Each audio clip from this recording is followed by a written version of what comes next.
What if I told you one icy island mostly covered in snow, with more polar bears than people could decide the future of smartphones, electric cars, AI, and even global wars? This place doesn't look powerful. No megacities, no factories, no armies. But buried beneath Greenland's frozen ground is something so valuable that the world's biggest superpowers are quietly fighting over it. These minerals don't explode. They don't glow. Yet without them, modern technology collapses. So why does Greenland suddenly matter so much? Why do the US, China, and Europe all care about this frozen land? And how could a shortage here shut down the tech you use every single day? Let us talk about Greenland's rare earth minerals and why they may shape the future of global power. Greenland looks empty on a map, a massive white landmass at the top of the world, mostly ice, mostly silent. But that silence is misleading, because under that ice lies one of the most strategically important resources on Earth, rare earth minerals.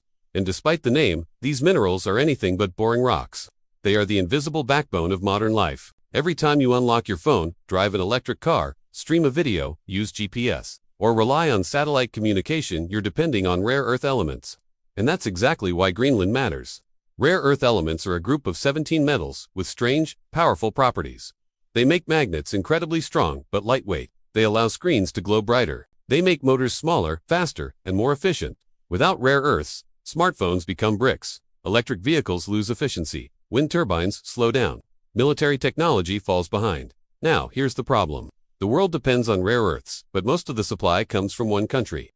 China doesn't just mine rare earths, it dominates the refining and processing stage too. That's the step where raw rock becomes usable material for technology. This gives China enormous leverage over global supply chains. In the past, China has restricted rare earth exports, and when that happened, prices spiked, factories panicked, and governments realized something terrifying. Modern civilization depends on a supply chain it doesn't control. That's when Greenland entered the conversation. Greenland holds some of the largest undeveloped rare earth deposits in the world. Not just common rare earths, but heavy rare earth elements. These are especially valuable and extremely hard to find elsewhere. Heavy rare earths are critical for high-performance magnets used in fighter jets, missile guidance systems, radar, satellites, and advanced AI hardware. In other words, these minerals don't just power consumer tech, they power national defense.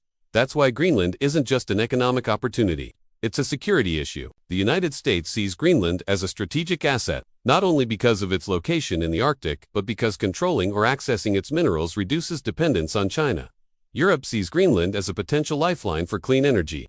Wind turbines, electric grids, and electric vehicles all rely on rare earth magnets. China sees Greenland as something else entirely, a region it cannot afford to lose influence over. This is why global interest in Greenland has exploded. But here's the twist. Having rare earths in the ground doesn't mean you can easily use them. Mining in Greenland is brutally difficult. The climate is extreme. Infrastructure is limited.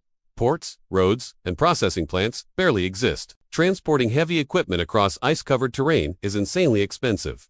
Then there's the environmental issue. Rare earth mining can be dirty. Some deposits are mixed with radioactive materials.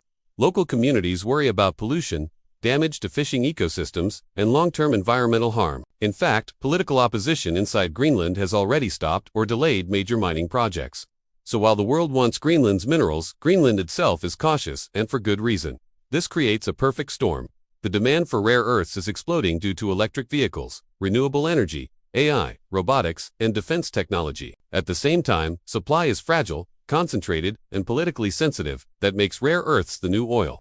In the 20th century, global power revolved around who controlled oil. In the 21st century, it may revolve around who controls critical minerals. And Greenland sits right in the middle of that shift. This is why you hear strange headlines like world leaders talking about Greenland in strategic terms. It's not about the ice, it's about what's underneath. If Greenland successfully develops its rare earth industry, it could reshape global supply chains. Prices could stabilize. Countries could reduce reliance on China. Tech manufacturing could become more secure. But if development stalls or geopolitical tensions rise, rare earth shortages could slow technological progress worldwide. That's the real stakes. Your phone upgrades, your electric car rollout, your country's defense systems, your access to future technology. All of it is connected to places you'll probably never visit, like frozen mines in Greenland. And here's the most fascinating part. Greenland's story isn't finished. The minerals are still underground. The political debates are ongoing. The infrastructure isn't built yet, which means the future of global technology hasn't been decided. It's still being negotiated.